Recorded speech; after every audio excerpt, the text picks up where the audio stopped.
ভয় দেখিয়ে তাদেরকে আবার দলীয়ভাবে লাঠিয়াল বাহিনী হিসাবে ব্যবহার করতে চাচ্ছে। পুলিশ তো কোনো দলের হওয়ার কথা ছিল না। আইন বিভাগকে আমরা দেখলাম আবার বিএনপি আবার দলীয়করণ করার চেষ্টা করেছে।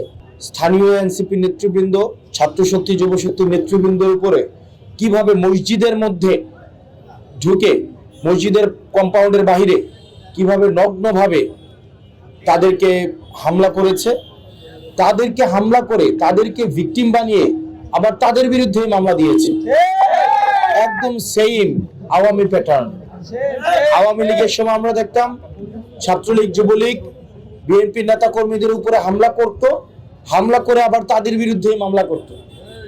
একই পন্থায় আমাদের এনসিপি, যুব শক্তি এবং ছাত্র শক্তির উপরে হামলা করে আবার তারা মামলা দিয়েছে। অন্যদিকে আমরা দেখলাম যখন আমাদের এনসিপির নেতৃবৃন্দ মামলা দেওয়ার জন্য থানায় গেল, আমরা দেখলাম দীর্ঘ 8 ঘন্টা অপেক্ষা করতে হলো।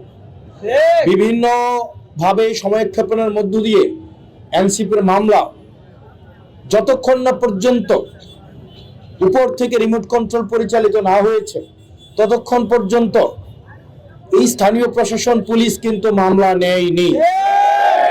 অথচ আমরা দেখলাম ছাত্র দলের মামলা পুলিশ তড়িৎ গতিতে মামলা নিয়েছে এবং এনসিপি, ছাত্র শক্তি এবং যুব শক্তির নেতা কর্মীদেরকে গণহারে গ্রেফতার করছে, বাসায় অভিযান চালাচ্ছে, ডিবি সাদা পোশাকে তুলে নিয়ে যাচ্ছে এবং আরো ভয়ঙ্কর বিষয় এবং আতঙ্কের বিষয়, ডিবি সাদা পোশাকে তুলে নেওয়ার পরেও দায় স্বীকার করছে না। এবং এটা খুবই, আমরা আওয়ামী লীগের সময় যেভাবে দেখতাম বাসা থেকে সাদা পোশাকে তুলে নিয়ে যায়, ওয়ারেন্টকে সেভাবে তুলে নিয়ে যাওয়া হয়েছে, আশিককে একইভাবে তুলে নিয়ে যাওয়া হয়েছে। এবং পুলিশ বিভাগের আমরা যে কার্যক্রম গত 4 দিনে আমরা দেখেছি, সেটি জুলাইয়ের পরে কতটি পরিবর্তন হয়েছে এই প্রশ্নটি আমাদের সবার সামনে উন্মোচন করে।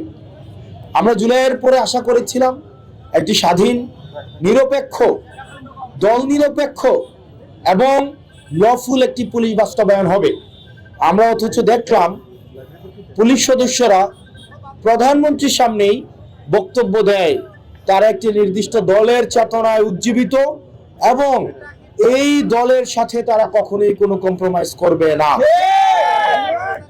পুলিশ তো কোনো দলের হওয়ার কথা ছিল না। পুলিশ বিএনপিরও হবে না, পুলিশ জামাতেরও হবে না, পুলিশ এনসিপিরও হবে না।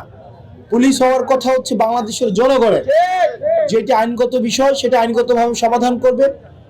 আমরা অথচ দেখলাম সরকার দলীয় আদেশের অপেক্ষায় থেকে পুলিশ আবারও আওয়ামী লীগের সময় যেভাবে সরকার দলীয় নির্দেশ বাস্তবায়নের স্থানীয়ভাবে পেটুয়া বাহিনী হিসেবে কাজ করত, একইভাবে পুলিশ এখন পেটুয়া বাহিনীর ভূমিকায় অবতীর্ণ হচ্ছে।